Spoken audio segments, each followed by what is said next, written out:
저와 함께 한 절씩 교독하시겠습니다. 제가 14절을 먼저 읽겠습니다. 너희의 구속자여 이스라엘의 거룩하니 여호와가 말하노라. 너희를 위하여 내가 바벨론에 사람을 보내어 모든 갈대아 사람에게 자기들이 연락하던 배를 타고 도망하여 내려가게 하리라. 나는 여호와 너희의 거룩하니요 이스라엘의 창조자여 너희의 왕이니라. 나 여호와가 이같이 말하노라. 바다 가운데의 길을 큰 물 가운데에 지름길을 내고 병거와 말과 군대의 부사를 이끌어내어 그들이 일시에 엎드러져 등하고 선절할 길을 꺼져가는 물과 가게 하느니라. 너희는 이전 일을 기억하지 말며 옛날 일을 생각하지 말라. 보라 내가 새 일을 하느니 이제 나타낼 것이라. 너희가 그것을 알지 못하겠느냐. 반드시 내가 광야의 길을 사방에 강렬이니 장차 들짐승 곧 승냥이와 타조도 나를 존경할 것은 내가 광야의 물을 사막의 강들을 내어 내 백성 내가 택한 자에게 마시게 할 것이니라. 이 백성은 내가 나를 위하여 지었나니 나를 찬송하게 하려 함이니라. 아멘. 오늘 새 첫 주일에 예배 참석하신 모든 분들에게 새 인사를 드립니다.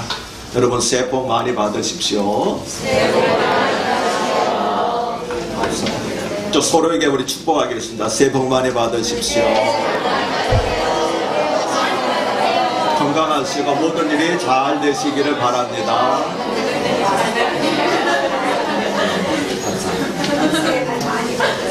감사합니다. 오늘은 모든 순서들이 참 감동이 되네요. 우리 찬양팀들 하는 찬양 가운데도 마지막에 찬양할 때는 제가 몸에 전율을 느꼈는데 우리 글로리아 중창단의 찬양도 힘있는 찬양으로 많은 은혜를 받았습니다. 새해가 되면 사람들은 새로운 소원을 품거나 새로운 다짐을 하지요. 수험생들은 좋은 대학에 들어가기를 원하고 취준생, 취업 준비하는 사람들을 취준생이라 줄여서 말합니다. 취준생들은 좋은 직장에 들어가기를 원하고 결혼 정년기에 이런 젊은이들은 좋은 배우자를 만나기를 원하고 환자들은 아프지 않고 건강하게 되기를 원할 것입니다. 그럼 여러분은 새해에 어떤 일이 꼭 이루어졌으면 하고 바라고 계십니까? 그런데 그 소원들이 올해에는 꼭 이루어질 것 같습니까?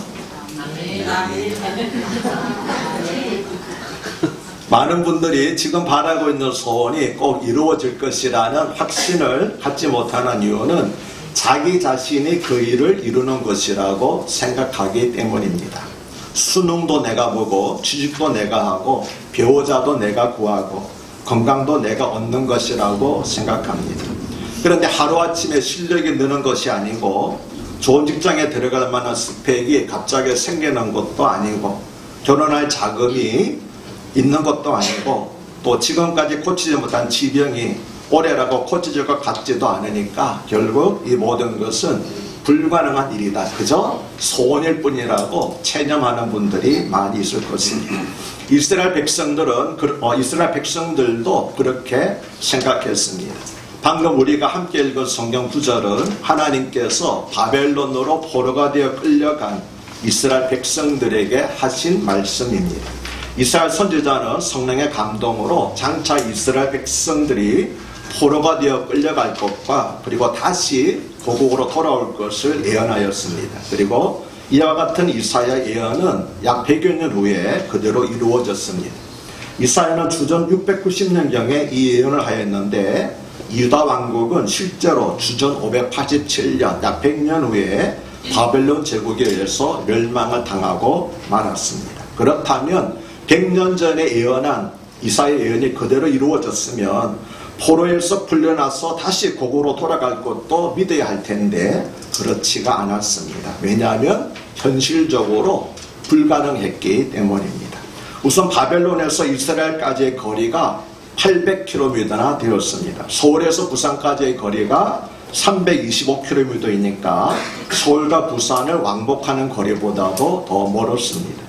그뿐만 아니라 산을 넘고 강을 건너고 사막과 광야를 가로질러야 하는 험한 여정이었습니다. 무엇보다도 바벨론 제국이 망해야지만 고국으로 돌아갈 수 있을 텐데 당시 바벨론 제국은 오늘날의 미국보다도 더 강해서 도저히 멸망할 것 같지가 않았습니다. 그러나 하나님께서는 14절에서 너희의 구속자여 이스라엘의 거룩하니 여호와가 말하노라. 너희를 위하여 내가 바벨론의 사람을 보내어 모든 갈대아 사람에게 자기들이 연락하던 배를 타고 도망하여 내려가게 하리라고 말씀하셨습니다.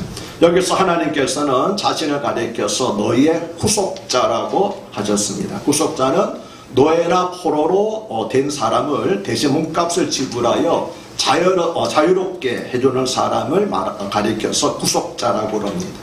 하나님은 이스라엘의 구속자실 뿐만 아니라 나의 구속자여 우리의 구속자이시기도 합니다. 우리를 사랑하셔서 우리를 위하여 자기 아들을 내어주셔서 죄에서 우리를 구속하셨기 때문입니다. 우리의 구속자가 되시는 하나님께서는 우리를 모든 불의와 질병과 모든 재난으로부터도 구속하여 주실 줄로 믿습니다.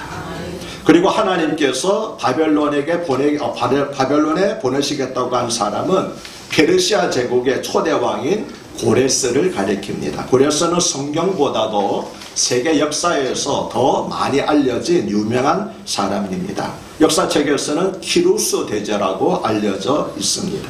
고레스는 주전 539년에 바벨론 제국을 무너뜨리고 페르시아 제국을 건설했습니다.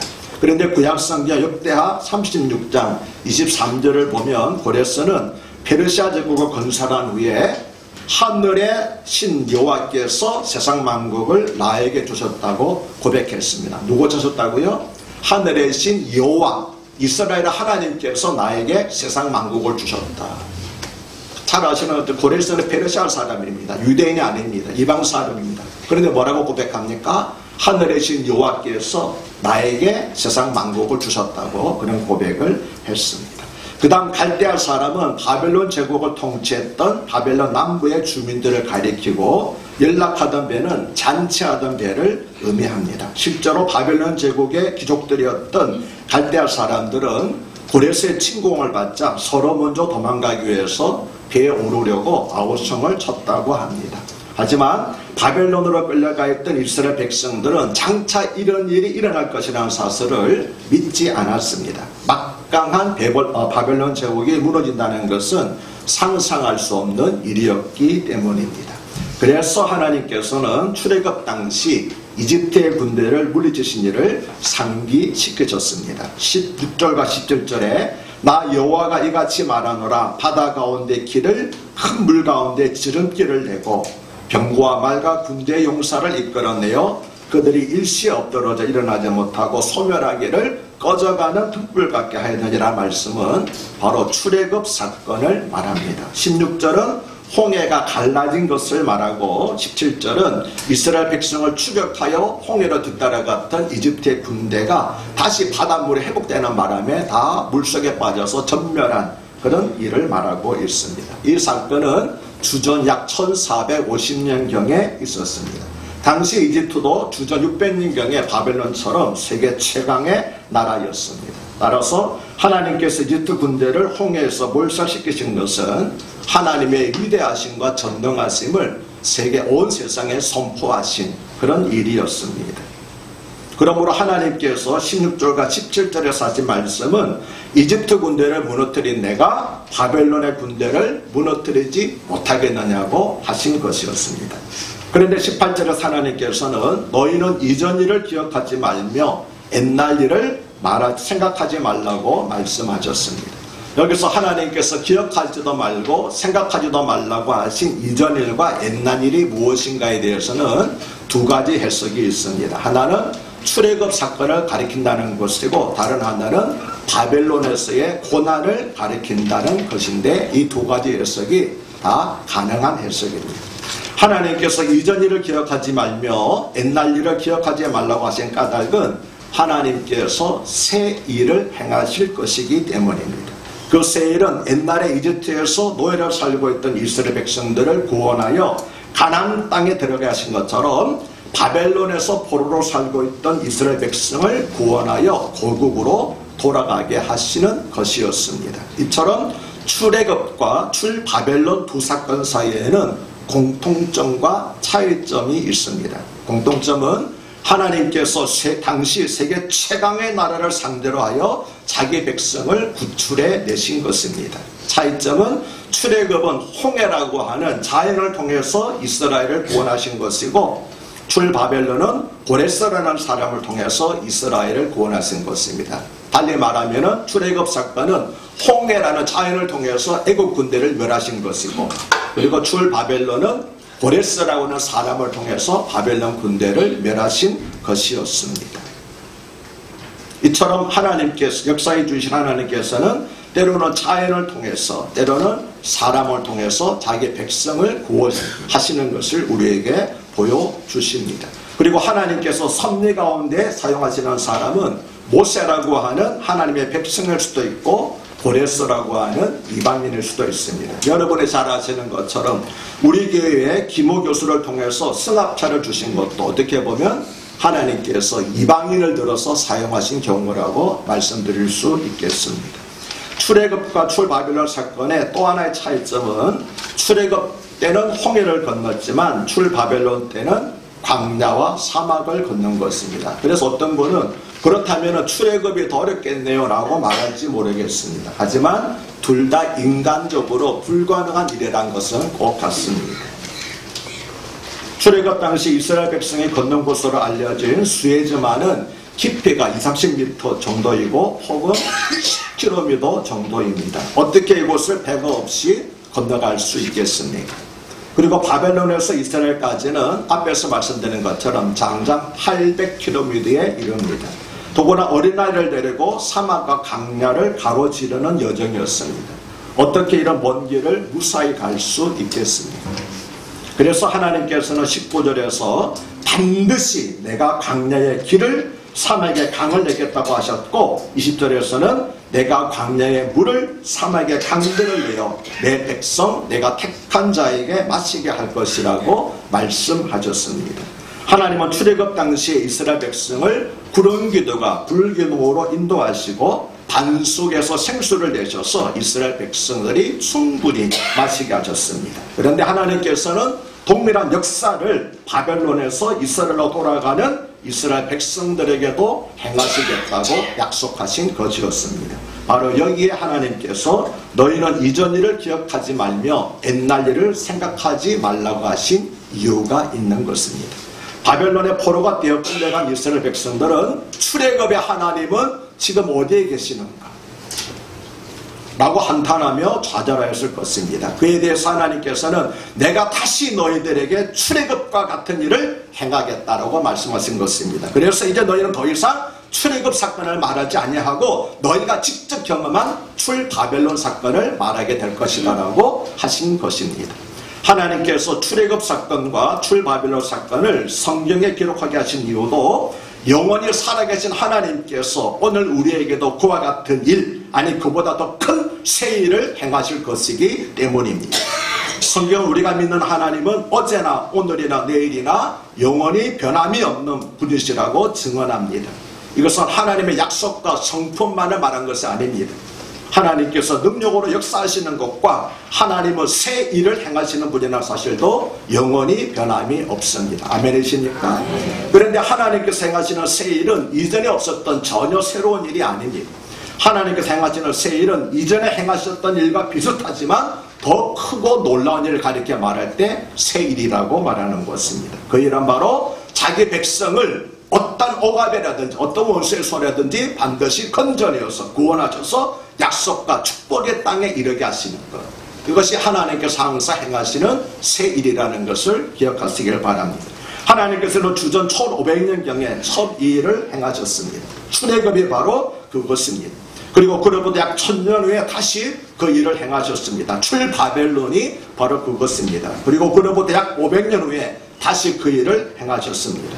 하나님의 아들 예수 그리스도를 보내셔서 영적인 출애굽과 영적인 출바벨론을 이루신 것이 바로 그것입니다. 그것이 바로 하나님께서 행하신 새 일들입니다. 새 일을 행하시는 하나님께서는 오늘 이 시대에도 우리 가운데서 새 일을 행하고 계십니다. 출애굽 사건과 출바벨론 사건은 단순히 과거의 역사를 기록한 것이 아닙니다. 바울은 성경에 기록된 과거의 사건들은 오늘을 사는 우리들을 위해서 기록되었다고 하였습니다. 성경의 사건들을 보면서 때로는 경고를 받고 때로는 도전을 받고 때로는 위로와 격려를 받도록 하기 위해서 기록했다는 것입니다. 그리고 성경에 기록된 사건들의 특징과 공통점은 하나님께서 하신 일을 강조하고 있다는 것입니다. 그러므로 우리는 이스라엘의 과거 역사를 지식적으로 알기 위해서 성경을 배우는 것이 아닙니다. 그렇다면 그것은 우리에게 아무 유익이 되지 않습니다. 이스라엘 역사를 안다고 해서 그것이 우리에게 무슨 도움이 됩니까?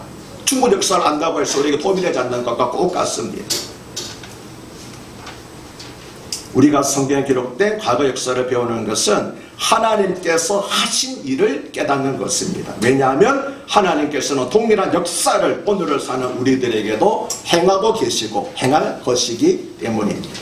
하나님은 보라 내가 새 일을 행하리니라고 말씀하셨습니다. 이 말씀은 1차적으로는 바벨론에 포로로 끌려간 이스라엘 백성들에게 하신 말씀이지만 모든 시대에 모든 하나님의 백성들에게 하신 말씀입니다. 또 하나님은 너희는 이전 일을 기억하지 말며 옛날 일을 생각하지 말라고 말씀하셨습니다.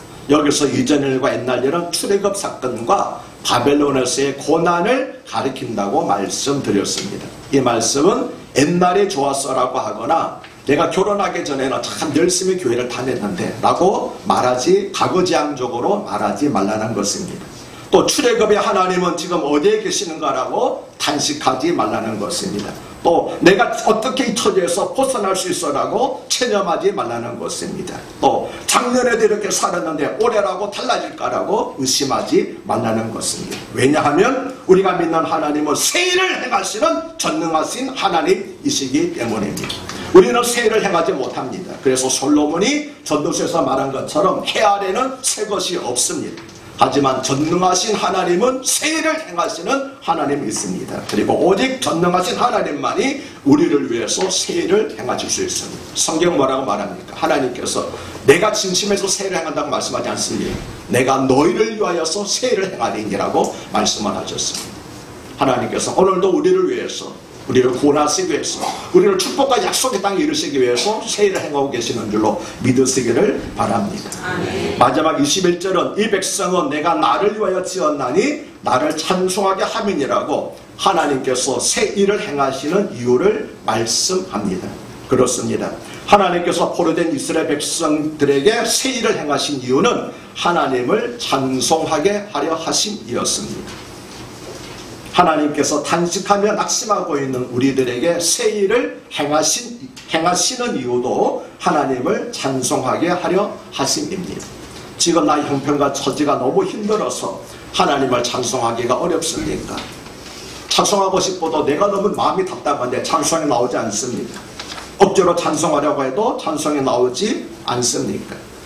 그렇다면 새해는 이 말씀을 붙잡고 이렇게 강구해 보시길 바랍니다. 하나님, 올해는 나에게도 새 일을 행하여 주셔서 하나님을 찬송하게 하여 주시옵소서. 하나님, 올해는 나의 질병을 고쳐주셔서 하나님을 찬송하게 하여 주시옵소서. 하나님, 올해는 안정된 직장을 주셔서 하나님을 찬송하게 하여 주시옵소서. 하나님, 올해는 시험에 합격하여 하나님을 찬송하게 하여 주시옵소서. 하나님, 올해는 피의 열매가 있게 하여 하나님을 찬송하게 하여 주시옵소서. 하나님, 올해는 교회가 부흥하게 하셔 주셔서 하나님을 찬송하게 하여 주시옵소서. 새해를 행하신 하나님께서는 우리를 위하여 새해를 행하신 하나님께서는 우리의 이 간구를 들어줄 줄로 믿습니다. 왜 그렇습니까? 하나님은 우리의 구속자시고 하나님은 나의 왕이 되시기 때문입니다. 뿐만 아니라 하나님은 창조자 하나님입니다. 새해를 행하시는 하나님인 줄로 믿으시기를 바랍니다. 할렐루야. 우리에게 마음의 소원을 주셔서 그것을 기도로 아뢰게 하시고 그 기도에 응답하여 주시는 우리 주 예수 그리스도 이름으로 걸어가신 이름으로 기도하옵나이다. 아멘.